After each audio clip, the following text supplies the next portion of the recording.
I don't often like to think of any foods as being strictly off limits in my diet.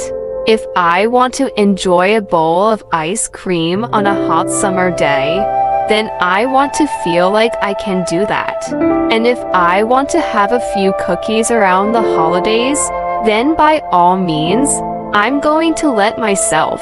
With that said, it's safe to assume that most, if not all of us, are looking to live long and healthy lives, which means we need to be paying attention to the foods we put into our bodies.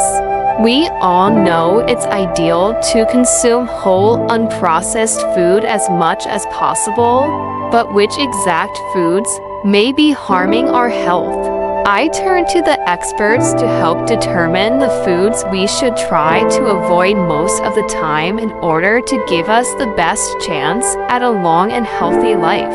Across the board, each of the experts I spoke to named processed meats as one of the top foods to avoid. Processed meats are often cured, smoked, and pumped full of sodium or other preservatives as a way to extend shelf life. The most common forms of processed meats we know and likely also love include bacon, sausage, hot dogs, salami, and cold-cut lunch meats. Jennifer Clemente, a board-certified and clinically trained nutritionist, told me, overconsumption of these foods changes the composition of the gut microbiome, leading to imbalances that can shift the body towards chronic inflammatory conditions. She went on to add that the World Health Organization has currently classified these kinds of processed meats as carcinogenic. I don't know about you, but as much as I love bacon, Meatless Monday is sounding like a pretty good alternative right about now. While we may know it's important to limit our sugar intake, many seem to think turning to artificially sweetened varieties of their favorite foods or beverages are a healthier option. Not so fast. Dr. Scott Schreiber, a chiropractic physician who is double board certified in clinical nutrition and rehabilitation, told me, artificial sweeteners have been implicated in diabetes, neurological decline, liver problems, etc. He went on to add that these chemicals trick the body into believing it is consuming calories, and when it realizes it hasn't, it triggers sugar cravings that led to additional health issues. Artificial sweeteners are shown to trigger dysbiosis, or imbalance of the protective bacterial levels of the gut microbiome, Clemente added. Studies show levels of helpful strains like lactobacilli and bifidobacteria are decreased, while less helpful strains, bacteroids, are increased. These types of shifts can contribute to imbalances in the body linked to many of today's chronic health conditions, such as inflammation, obesity, cancer, and even autism. I have not only been severely lactose intolerant the majority of my life, but I also used to sing in a choir, so dairy has almost always been something I either severely limited or completely avoided in my diet. Turns out, it's something we all need to be more mindful of consuming.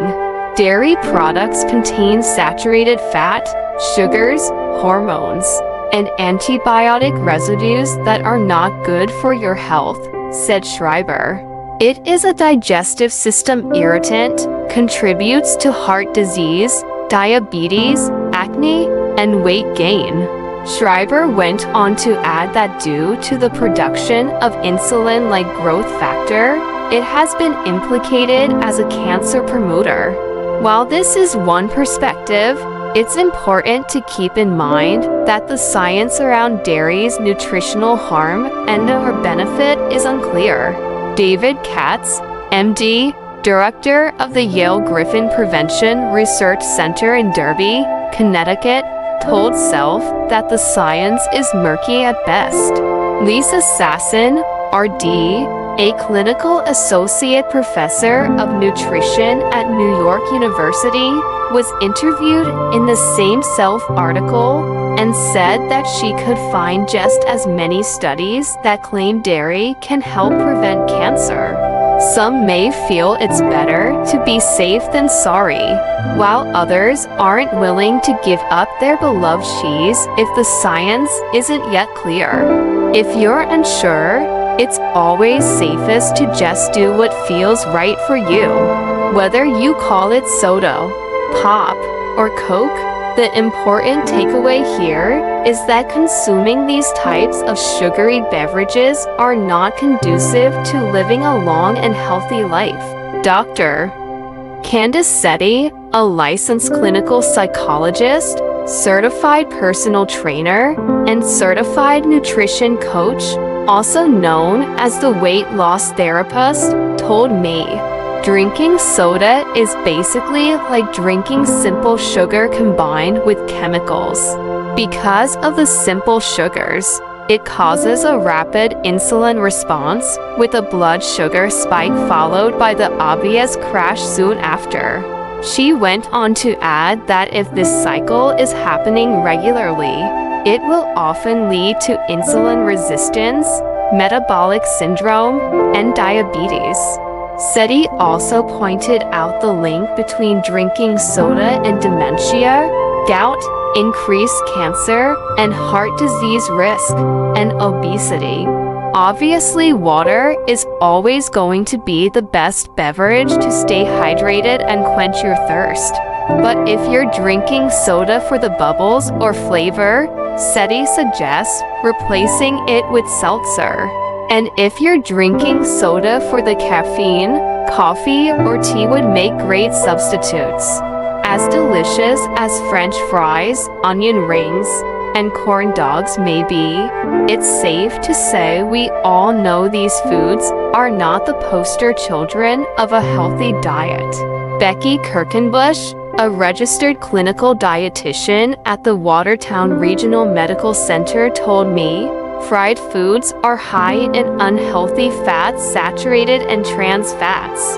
While saturated fat is commonly found in many animal sources, including fatty beef, lamb, pork, and butter, it is also found in many plant-based oils, which are used in the process of frying foods, such as palm oil, palm kernel oil, and coconut oil.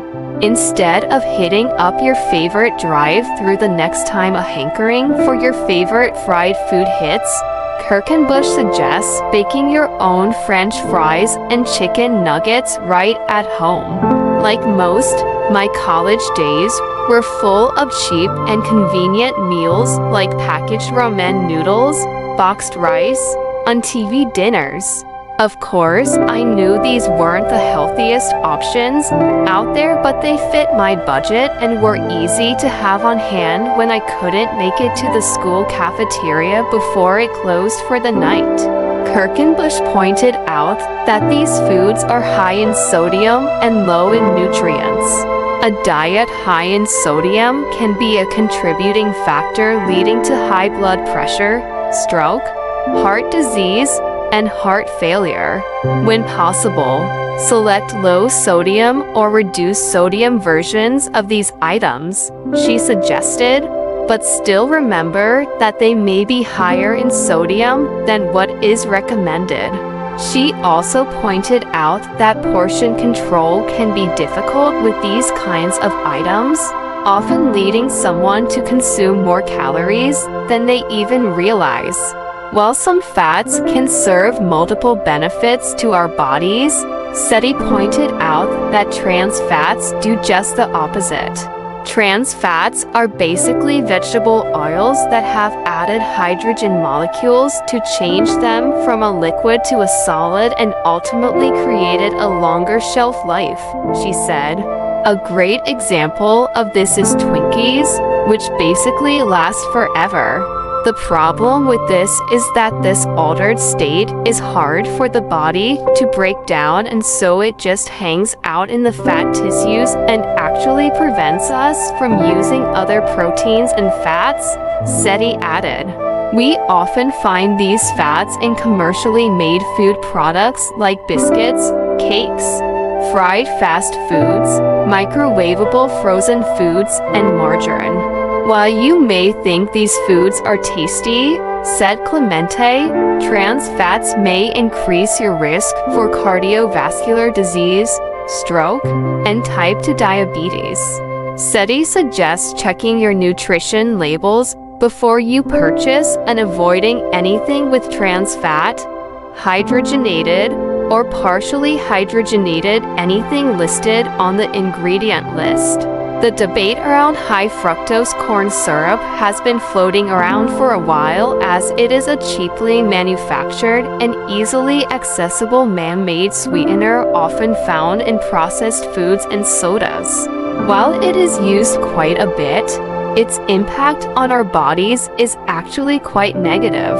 The problem with high fructose corn syrup is the way it impacts our hunger and satiation hormones, said Seti. Ghrelin is our hunger hormone and leptin is our satiation hormone, and high fructose corn syrup messes with both of them. She went on to explain that fructose, unlike glucose sugar, does not actually stop ghrelin and tricks the body into blocking leptin, so despite having eaten, we continue to stay hungry and never actually feel full. I'm sure you can see how this can be a good thing for the food companies, but not such a good thing for our waistline or our health. If we need to avoid trans fats and also be mindful of the saturated fat found in fried foods, then opting for lower fat alternatives must be a good solution, right? Wrong. Fats are an important part of a healthy, balanced diet, but Seti pointed out that when the fat is removed from these low-fat products, they have to be replaced with something else. That something can be sugar, artificial sweeteners, flavor enhancers, or even trans fats, she said. All of these things ultimately make the food item less healthy than its full-fat original. Seti went on to add that eating behavior studies have shown that people tend to eat up to 50% more when opting for these low-fat products, so she suggests enjoying healthy fat foods like nuts, seeds, fish, and avocado.